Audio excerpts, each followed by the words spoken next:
you don't know for sure what's wrong, but there's something wrong with this. Why can't I translate what Whoopi is saying? Nothing new to see here, people. Let's just move along. Please, this is Wretched Radio. You're about to be blessed. You say, Friel, that's impossible. You're about to play a clip from the Colbert Show. I know that isn't the blessing. The blessing is everything that Whoopi Goldberg said on the Colbert Show was already said on The View, so we're not going to listen to that, which is a blessing. Whoopi Goldberg, if you didn't know, has said some things that have her in hot water.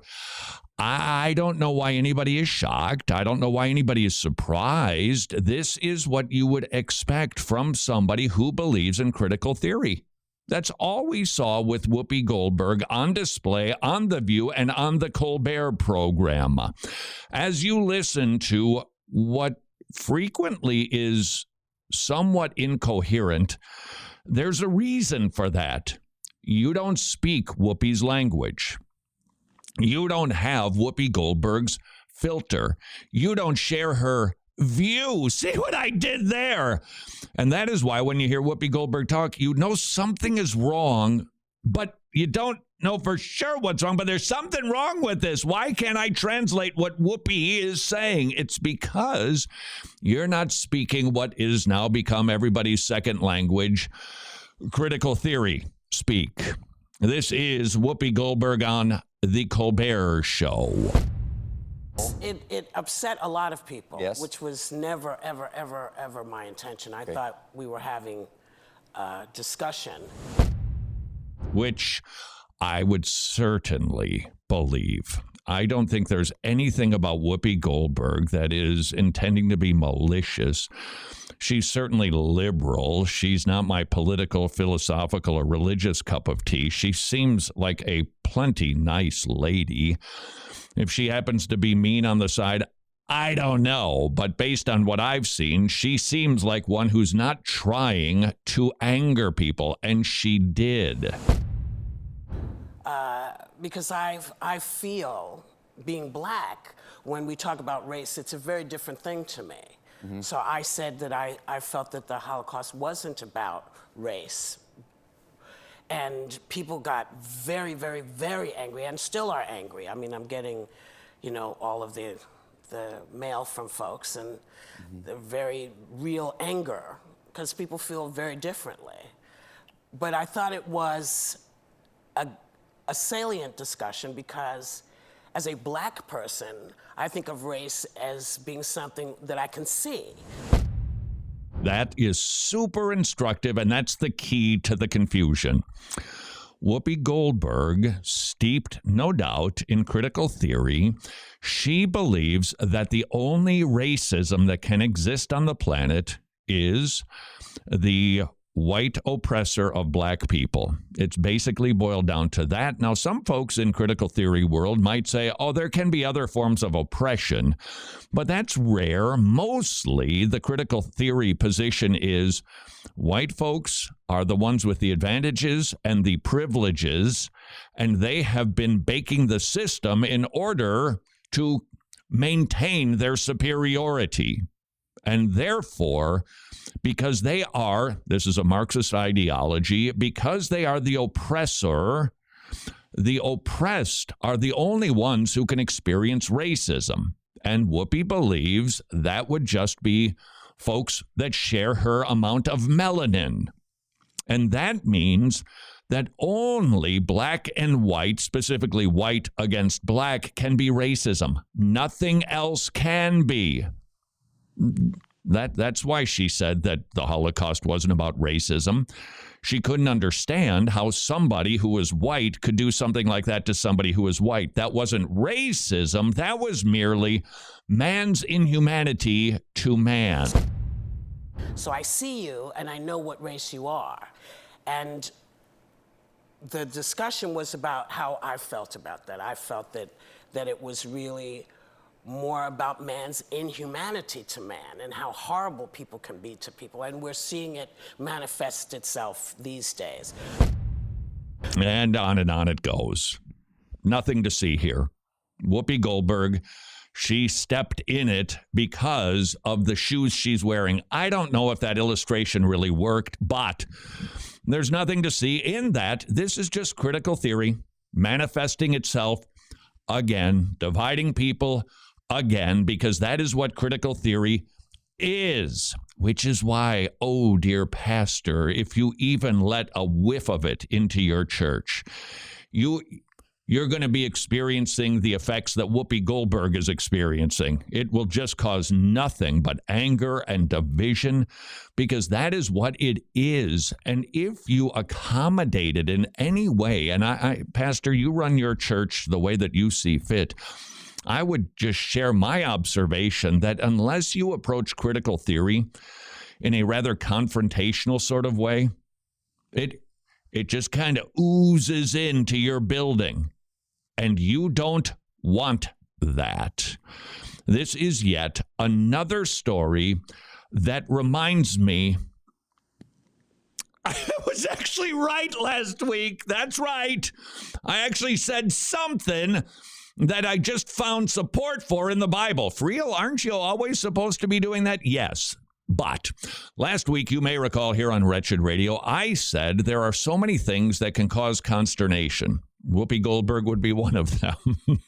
And so would every single story that you see on the news these days. The death, the mayhem, the anger, the way the nation is being run, the undermining of values. It could cause you to not have joy. So there I am. I believe it was Friday night. Reading my Bible, was about 38 hours into my 74 hours of private quiet time when I just stumbled into Luke chapter 21. It's just loaded with goodness, this chapter. For instance, Luke chapter 21 begins, he looked up and he saw the rich putting their gifts into the treasury. Notice what he said? Their gifts. He didn't say their tithes, he said their gifts. Because Jewish people paid their tithes to the government and to the temple, if you will, and then they gave what they wanted to, which is why Jesus doesn't use the word tithe. He uses the word gift and offering. Think of tithes as taxes. What you put into the plate on Sunday, although I don't think it's safe to do that anymore, that's your gift. And it should be whatever amount you want. Jesus does not affirm the tithe. But that's not the verse we were after. Even though, while I was reading it, I stumbled into Luke 21:13, which says, it will turn out for you on an occasion for testimony. What was he talking about? The context of this chapter is the tribulation that's going to come, the problems, the earthquakes, the wars, the terrible leaders. It's coming, it's coming, it's coming. And what does he basically summarize? 1 Peter. It'll be an opportunity for you to give a testimony. So the big bulk of Luke chapter 21 is about tough times, being persecuted. It's not going to be easy, but it'll give you a chance to share the reason for the hope that lies within you.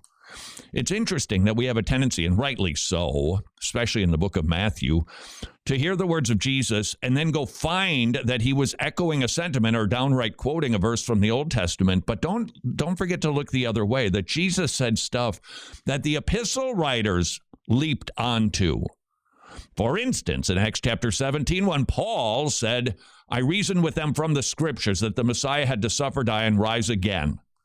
Where did he get that idea? Matthew chapter 26, when Jesus said, from then on, he started teaching them about his suffering and death. So Paul ripped off his methodology from Jesus.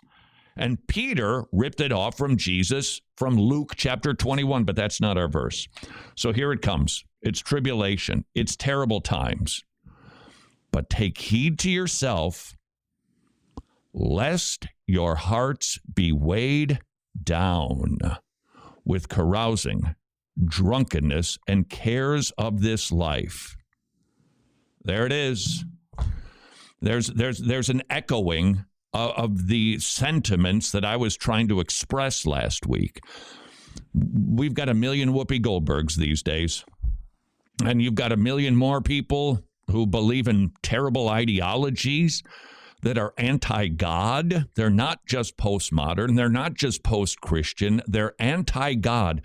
That's what Jesus is describing in this chapter of Luke. It's gonna be bad. It's not. Don't lose your joy. Don't let anybody rob you of the joy that is to be in you. Don't let the bad news bake a bitter cake. Again, I'm not sure that illustration worked exactly, but I think you get the point. And so I would simply challenge myself first, and then perhaps ask you to consider challenging yourself. Has the news du jour caused you to be robbed of your joy? If so, may I ask you, are you working hard to get it back? Because Jesus doesn't want you to be crabby and agitated. He wants you to have joy. This is Wretched Radio.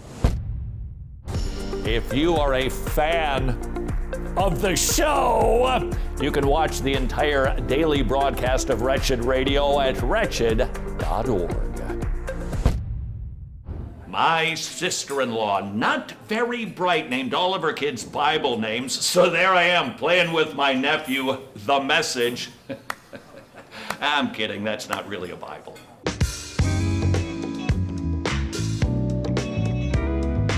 And that is why Samson was the best comedian in the Bible. He brought the house down.